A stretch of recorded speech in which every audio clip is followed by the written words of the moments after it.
Hey everyone, Codex here. Today what we're gonna do is take a look at Fantom and its current trend so we can finally understand if this drop that started a month ago will follow up in the first half of this year or if this is a temporary shakeout to liquidate and also to kick weak investors out before continuing our move towards higher price levels. So if that's something you are interested in and you find these videos helpful, make sure to subscribe to the channel, like this video and click on that bell icon so you get notified when I upload a new video.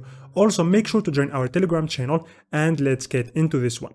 So, we all know that Fantom has been on a rampage since March of 2020, since its price went up by more than 200,000% in 2 years, which is crazy. And this happened despite these drops along its way. And this makes us question, is such a move really sustainable? Because we all know that after such rallies, there will be always a phase in which the price won't experience much growth anymore, which will lead investors to sell, because who wouldn't sell after making such gains after all? And I mean, even if you entered 9 months ago, you would still be up more than 10x with FTM. Another thing to note is that despite Fantom's current 46% move to the downside from our all-time high, we can't deny the fact that it's still holding strong in this chaos. So will this rally follow up in the rest of this first half of 2022, or was $3.7 our top before entering a long and prolonged bear market? Now, if we take a look at our bull market support band, we can see that the price is slowly trending below it, and that's a concerning sign, because if we go back in time, we can see that every time our price dropped below our band, we experienced a remarkable correction. Back in 2019 and in the start of 2020, FTM dropped by 90.73% in 9 months following its move below the bull market support band, and it wasn't until a year later that the price came back to the same all-time high back then. After the second rally, the price experienced another 47% move to the downside following its drop below the bull market support band.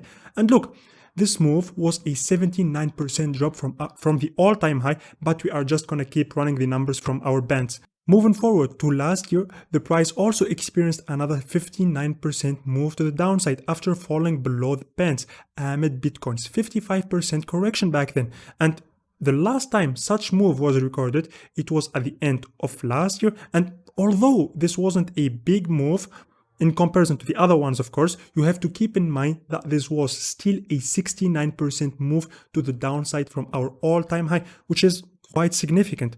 Currently, the price is experiencing the exact same thing, and a 27% move to the downside from the bands will put us again around this level, which represents a strong resistance as it's a high volume load.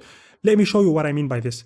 If we take a look on the daily time frame, the price has recorded a whole lot of volume in here in the past, which means that there is a lot of interest in this range, which makes it hard to push the price below it. So if this bearish trend continues, my take will be that the price will fall down to this high volume node coming in at 1.3 to 1.4 US dollar, where we will not only find the high volume node, but also the 50 weeks moving average that we have held back in the 2020 pullback and also in last summer's correction. The 50 weeks moving average is currently going up at a fast rate, and by the time we drop to it, if this bearish trend continues, of course, my take would be that the price will fall down to this region. Can I be wrong? Absolutely. Although I doubt it, if I'm being honest, given what's happening with the stock market and all. I have expressed my concern about this market, about the crypto asset in general, since November, and since January, I have been saying that I don't expect much from Q1 of this year, and I expect another shakeout in March for the whole crypto asset. And so far, my concerns have been in place till now. Moving on to the RSI, we can see that we have also been going down, and we are slowly approaching this important level where we have previously held. So I'll be keeping an eye on this 45 level, as it will be something to look out for a bounce back up. If we take a look at the KDJ now, which is a momentum indicator, we can also see that the black line is moving down, and we have got a bearish cross right here between our orange and the blue line, and that's another major red flag. And if the black line continues its move towards the downside and falls below the level of 20, then the price will just keep falling down. And that's how things look like for now. Look, I would love to be bullish. I mean, who wouldn't love to see their portfolio pump up and give them crazy ROI? But that's what we got now. You can't really expect the price to keep going up forever. For me, the first step to go back to being bullish would be to go back again above the bull market support band and holding strong above it, which isn't the case now. And as I always say, being bearish on the long term doesn't necessarily imply that the price can't go up today or tomorrow in the short term. I mean, it simply means that overall, the odds of us going to lower levels, of us going to lower price targets long term are much, much higher.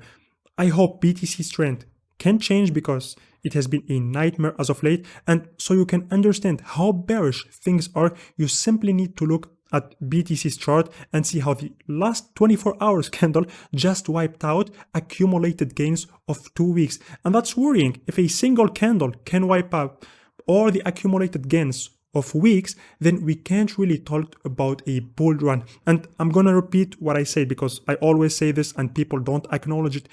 Being bearish on the macro scale doesn't mean that the price can't go up.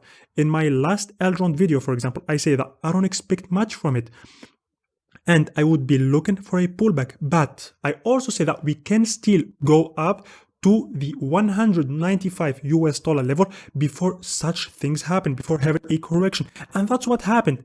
Amid the FOMC release, people got excited and the price pumped up to 195 or 196, I think, before we got our drop. So this is my take. This was about it, guys, for Fantom today. Thanks for sticking by till the end. Don't forget to leave the video a thumbs up and a comment, as every bit of support helps us moving forward. Thanks for sticking by. As I said, share the video if you feel comfortable doing so. Have a nice day and peace.